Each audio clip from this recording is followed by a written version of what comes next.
जी। हाँ, बाजार का दिग्गज रिलायंस।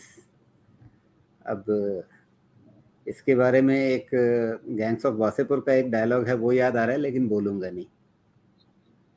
तो इन्होंने पूछा है कि निफ्टी, सेंसेक्स ये सब ऑल टाइम हाई पर आ गए, हो गया, लेकिन रिलायंस ये कब हाई मारेगा?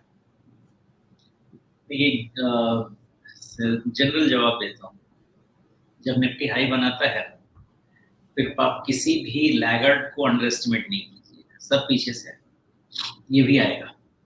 अब आपको अपना रिस्क कहाँ रखना है वो आपको ध्यान रखना है, लेकिन ये सब 19,000 निकलने के बाद ये आगे पीछे सब आने वाले हैं। सबकी कहानी बनेगी। पहले कहानी बनी कि एएमसी स्टॉक्स क्यों नहीं चलने चाहिए, फिर कहानी बनी लाइफ इंश्योरेंस क्यों नहीं चलना चाहिए, फिर कहानी बनी जनरल इंश्योरेंस क्यों नहीं चलना चाहिए। जब नया हाई बनेगा, फिर आपके पास सारे रिपोर्ट्स आएंगे कि ये क्यों यहाँ से इतने चलने चाहिए। आपको अपनी तैयारी पहले रखनी। मेरा अंदाजा ऐसा है, न्यू हाई बनने के बाद काफ़ी सारे सोच विचार करने का तरीका चेंज होता है, किसी चीज़ को देखने का जो नज़रिया है वो भी चेंज होता है। ये सब आने चाहिए। अगर निफ्टी को नया हाई बनाना है और सस्टेन करना है, 20,000 की तरफ जाना है, रिलायंस अपना ऑल टाइम गोल्ड हाई नहीं टेस्ट करे, ऐसा नहीं होना चाहिए। बट ये मार्केट है, अगर फिजल आउट हुआ तो आपको रिस्क भी देखना है, तो खरीदना है, रिस्क देखना है, वो अलग बात है। आपने पूछा बनाएगा कि नहीं नया हाई, मेरा अंदाजा ऐसा है। ये सब सब अपने ऑल टाइम हाई को रीटेस्ट करने चाहिए। कोई भी रिजल्ट में डिसअपॉइंटमेंट हुई है क्या रिलायंस की तरफ से? नहीं हुई है। वैल्यूएशन कंप्रेशन ही हुआ है, और जैसे जैसे आप सॉफ्टवेयर इंटरसेट बायस की तरफ जाएंगे, मार्जिन वाली प्रॉब्लम खत्म होगी, वैल्यूएशन एक्सपेंशन फिर से होगा और आपको उसी का रिटर्न मिलेगा। कोई बहुत रेवेन्यू वाला प्रोजेक्शन का रिटर्न नहीं मिलेगा। जी। तो यहाँ पे इसके चार्ट पे एक तो मैंने कोशिश की कि ट्रेंड लाइन बनाई जाए, तो ऊपर जितने टॉप हैं उनको मतलब एक लकीर में खींच के लाना तो मुश्किल हो रहा है।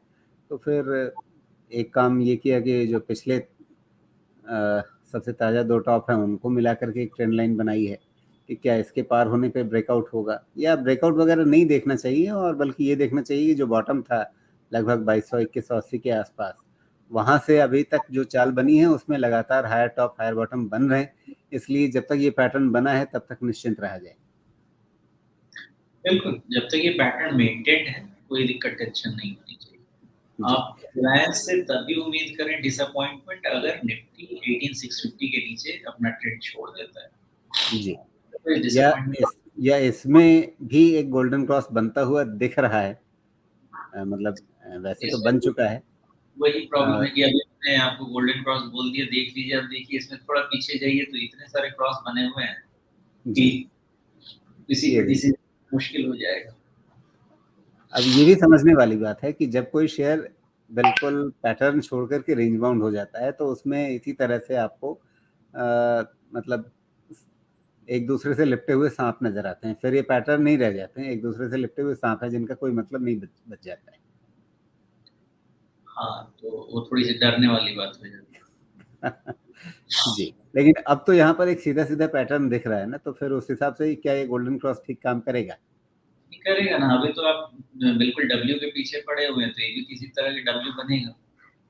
जी। हो इसमें सकता तो है इतने दोनों। सारे डब्ल्यू बन गए हैं कि वो जो अंग्रेजी में कई बार कर्सिव राइटिंग होती है ना, उसमें समझ में नहीं आता है कि एन लिखा है, यू लिखा है, एम लिखा है, वी लिखा है, कुछ समझ में नहीं आता। बस फिर ये अंदाजे से पढ़ना पड़ता है कि अच्छा ये शब्द होगा।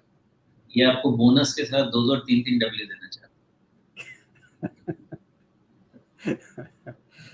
चलिए, लेकिन कुल मिलाकर के ये कि रिलायंस में कोई ऐसी चीज़ नहीं है जिसको लेकर के बड़ी चिंता हो, और अगर इस तरह से कंसोलिडेशन के अंदर ये फंसा रहा है पिछले कुछ समय से, तो ये और अच्छी ही बात है एक तरह से कि इसका जो वैल्यूएशन है और नीचे आया है। इस बीच में अर्निंग बढ़ी है, भाव नहीं बढ़ा है, इसका मतलब वैल्यूएशन को लेकर के कंफर्ट और बढ़ा है।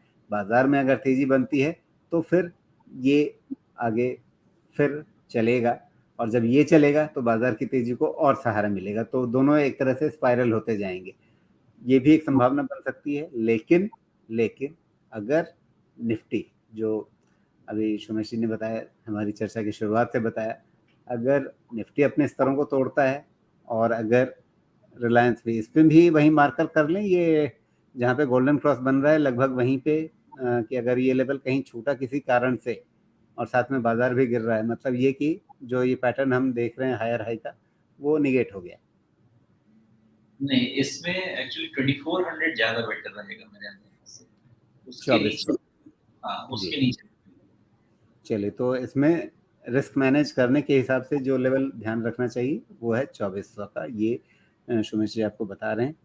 इसका ध्यान रखिए और फिर निश्चिंत होकर के बैठे रहिए। वैसे भी रिलायंस जैसा शेयर है तो इसको लेकर के बहुत चिंता करने की वैसे भी ज़रूरत होनी नहीं चाहिए। सवाल सिर्फ ये था कि बाज़ार चल रहा है, रिलायंस क्यों नहीं चल रहा है, तो उसके लिए एक सीधा सा जवाब है कि बाज़ार चलता रहा तो ये भी अब चलेगा, और जब ये चलेगा तो बाज़ार और चलेगा। अभी फ़िलहाल इतना ही मोटा-मोटा समझा जा सकता है।